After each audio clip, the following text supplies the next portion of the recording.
चुनाव शांतिपूर्वक तरीके से संपन्न हो गया। आज पार्टी ने बताया कि कहीं से किसी भी तरीके की गड़बड़ी की खबर नहीं है। कांग्रेस ने बताया कि 90% से ज्यादा टर्नआउट रहा। 19 अक्टूबर को इसकी गिनती होगी। वोटिंग करने के लिए दिग्गज भी आज जुटे थे।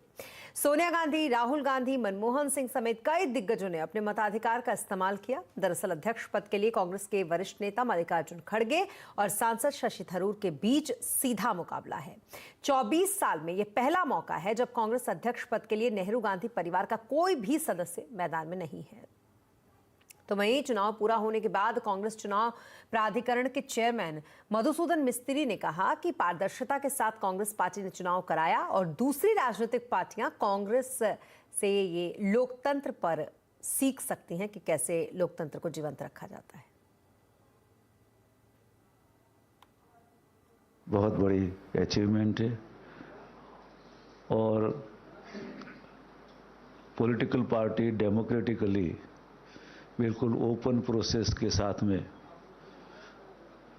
मीडिया के सामने सब चीज़ ओपन होते हुए और करते हुए पूरी इलेक्शन की प्रोसेस शांतिपूर्ण हिसाब से की जा रही है।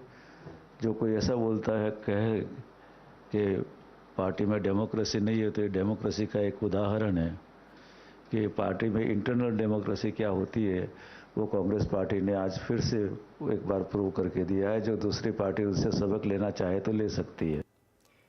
तो वहीं कांग्रेस अध्यक्ष पद के लिए वोट डालने आई सोनिया गांधी ने इस प्रक्रिया पर खुशी जताई और कहा कि वो लंबे वक्त से इस दिन का इंतजार कर रही थी। Ma'am, are you happy? I have been waiting for a long time for this case. Ma'am, are you happy? I have been waiting for a long time for this case. Ma'am, are you happy? I have been waiting for a long time for this case. और इस खबर पर ज्यादा update के लिए इस वक्त हमारे साथ पल्लवी घोष हैं, उनके पास चलते हैं। पल्लवी जी, 24 साल के बाद नेहरू गांधी परिवार से कोई नहीं मैदान में, क्या लगता है आपको, क्या कुछ अपडेट फिलहाल आज के इस पूरे चुनाव के? जैसे कि आपने कहा 22 साल बाद और 1998 में पिछला चुनाव हुआ था जहां पे सोनिया गांधी ने जितेंद्र प्रसाद को हरा के बहुमत से वो चुनाव लड़ी थी और जीती भी थी। और उसके बाद से आज तक वो अभी भी अध्यक्ष है कांग्रेस पार्टी का। एक थोड़े से समय के लिए राहुल गांधी बने थे, लेकिन 2014 के परिणाम के बाद उन्होंने इस्तीफा देते हुए कहा था कि बहुत सारे लोग मेरे साथ नहीं थे, मेरी विचारधारा के साथ नहीं थे, इसलिए मैं पार्टी का अध्यक्ष नहीं बन सकता। और यही एक कारण है कि अभी भी वो चुनाव नहीं लड़े, इसके बावजूद कि कांग्रेस पार्टी के बहुत सारे आला नेताओं ने उनसे अपील की थी। मुझे लगता है बहुत अरसों बाद, मैं कहूंगी 22 साल बाद, एक ऐसा मौका आएगा कि गांधी परिवार के बिना कोई और कांग्रेस का अध्यक्ष बनेगा। मल्लिकार्जुन खड़गे का पाला बिल्कुल भारी है। शशि थरूर ने भी चुनाव लड़ा, उनका कहना ये था कि मैं चेंज या बदलाव लाना चाहता हूं, लेकिन खड़गे के साथ बहुत सारे फैक्टर्स उनके फेवर में थे, जैसे कि उनका अनुभवी होना, वो दलित समुदाय के भी हैं, गांधी परिवार के करीबी भी माने जाते हैं। और मुझे लगता है एक हिडन सा संदेश दिया गया था जितने भी 9000 के ज्यादा डेलीगेट्स हैं कि अगर आप वोट देंगे तो मल्लिकार्जुन खड़गे को ही दीजिए, क्योंकि ऐसे क्रिटिकल मोमेंट में जब कांग्रेस को चुनाव जीतना है, पार्टी को एकजुट करके रखना है, आज 2024 के लिए एक नया गाइडलाइन और खाका तैयार करना है, ऐसे में सिर्फ खड़गे ही वो लीडरशिप दे पाएंगे, शायद वो शशि थरूर नहीं दे पाएंगे। जी, लेकिन कहीं ऐसा तो नहीं होगा पल्लवी जी की एक बार फिर रिमोट कंट्रोल गांधी परिवार के हाथ में ही जा रही है कहीं ना कहीं? देखिए, सोनिया गांधी बार बार ये बात कहती हुई आई है कि मैं कोई फेवरेटिज्म नहीं करूंगी, मेरे लिए सब समान है और हम लोग का एक हैंड्स ऑफ अप्रोच होगा, यानी कि हम नहीं दखल देंगे। लेकिन आपने खड़गे जी का बयान कल शाम का ही सुना होगा, जहां पे उन्होंने एक साफ साफ कहा कि मुझे कोई संकोच नहीं है अगर मैं गांधी परिवार के पास जाकर उनकी राय लेता हूं, उनका सुझाव भी लेता हूं। तो यहाँ आके बात ठहर जाती है कि क्या फिर रिमोट कंट्रोल होगा और क्या पूरी पार्टी सिर्फ खड़गे की बात मानने के लिए तैयार है। आपने तो देखा होगा 2004 में, 2009 में जब कांग्रेस पार्टी सत्ता में आई थी और प्रधानमंत्री डॉक्टर मनमोहन सिंह भले ही थे, लेकिन चलती सोनिया गांधी की थी। इसलिए ये आशंका अभी फिर से उभर के आई है कि भले ही मल्लिकार्जुन खड़गे या थरूर जो भी चुनाव जीतता है कांग्रेस अध्यक्ष बनेंगे, लेकिन कंट्रोल क्या गांधी परिवार के हाथ में ही रहेगा। बहुत शुक्रिया तमाम अपडेट के लिए आपका पल्लवी जी। तो कुल मिलाकर अभी संशय तो बरकरार है कि दोनों में से कौन जीतेगा, लेकिन जैसा कि पल्लवी जी भी बता रहे कि पलड़ा ज्यादा भारी है खड़गे का। लेकिन हाँ, रिमोट कंट्रोल वाली बात एक बार फिर से कि आखिरकार वो कहीं फिर से गांधी परिवार के हाथ में तो नहीं रहेगा। इन सारे सवालों के जवाब आने वाला वक्त देगा, लेकिन फिलहाल गिनती जो है वो 19 अक्टूबर को इन मतों की होगी। अब आगे बढ़ेंगे और बात एक्साइज घोटाले की। एक्साइज घोटाले मामले में आज डिप्टी सीएम मनीष सिसोदिया से सीबीआई पूछताछ कर रही है, लेकिन मनीष सिसोदिया के सीबीआई दफ्तर पहुंचने से पहले आम आदमी पार्टी ने जबरदस्त हंगामा किया।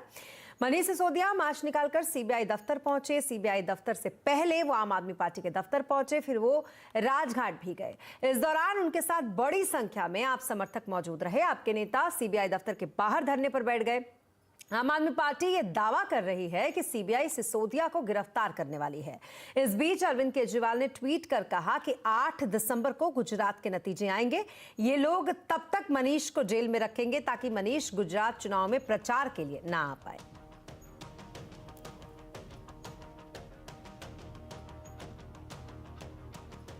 अभी उन्होंने गुजरात आना था, लेकिन आज इन लोगों ने मनीष सिसोदिया को गिरफ्तार कर लिया। वो नहीं चाहते कि मनीष सिसोदिया गुजरात में जाके चुनाव का प्रचार करें। 1 महीने तक ये मनीष सिसोदिया को गिरफ्तार करेंगे। जैसे ही 8 तारीख को नतीजे आएंगे, गुजरात में आम आदमी पार्टी की सरकार बनेगी, जेल के ताले टूटेंगे, मनीष सिसोदिया छूटेंगे। मैं मनीष जी को कहना चाहता हूं, आप चिंता मत करो, आपके ना आने से प्रचार बंद नहीं होने वाला। ये सारी जनता प्रचार कर रही है, घर घर जाके प्रचार कर रही है।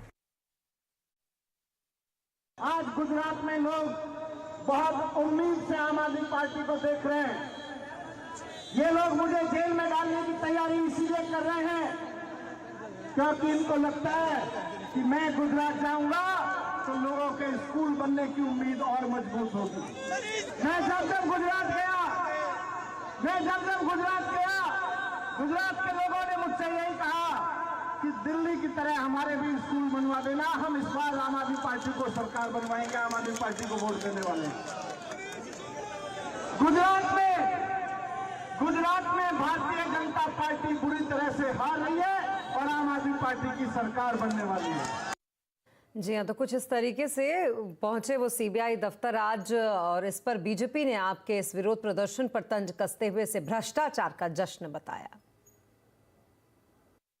मनीष सिसोदिया और अरविंद केजरीवाल भ्रष्टाचार के प्रतीक हैं, और भ्रष्टाचार के प्रतीक मनीष सिसोदिया को जिन लोगों ने स्वाभिमान के प्रतीक भगत सिंह के साथ कंपैरिजन किया है, तुलना की है, यह धृष्टता है, ये उचित नहीं है, माफी मांगनी चाहिए।